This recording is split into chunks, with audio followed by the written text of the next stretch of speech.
Tapos ang isang papel nila Kantulan na hindi na-highlight ngayon, yung role niya sa pagkalat ng religion, ng Catholicism. Kasi nagpa-convert siya sa Catholic. Talaga. Oo. Tapos, Si Martin, Legazpi ang nila. yung panahon ni Martin Lopez Legazpi, nagpa-convert siya ang pangalan niya na sa Katoliko is si Lacan Carlos Dula. Carlos. Carlos Dula. Kastila na. Pinalis yung Dula. Tapos, ang ginawa ni Lacan Dula, pati yung anak niya, ginawa niyang pinagpari niya. Oo. Si Martin Lacan Dula.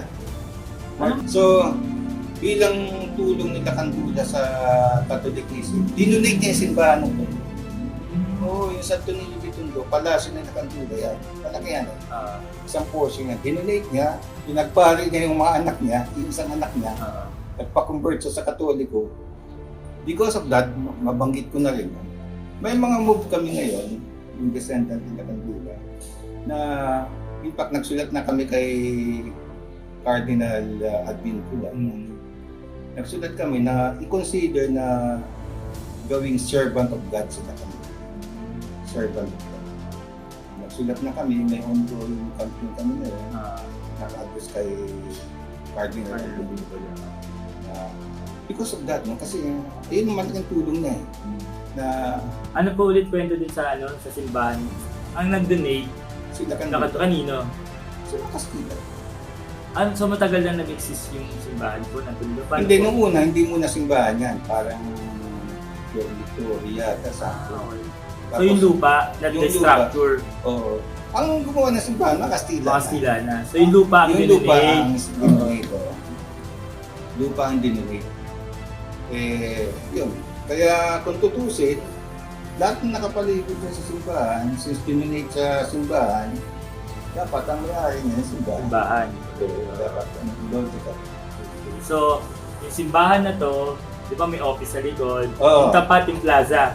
Dapat din sa simbahan. Kasama yun. Oo, dapat sa simbahan yun. Kasi kasama sa donation yun. Oo. Alam naman, ang donation lang ni Lacan Dula, yung simbahan lang. Paano yung nakapaligid? Kasi siyempre, kung donate ni Lacan Dula yun sa simbahan, ang expectation ng simbahan, sa kanila yun. Tapos kung may ilalagay mo ng structure yun, with consultation with them. Although hindi naman masama tumulong ang gobyerno.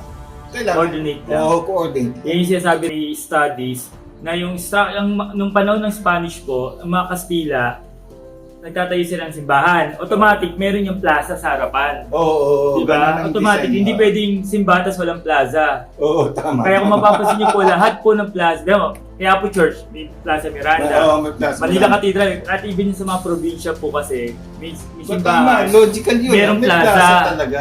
So, kasi hindi naman masamang tumulong. Buti nga yung malalagay ng yes, resources. gumanda, diba? Kumanta. Pero pag-usapan lang nila.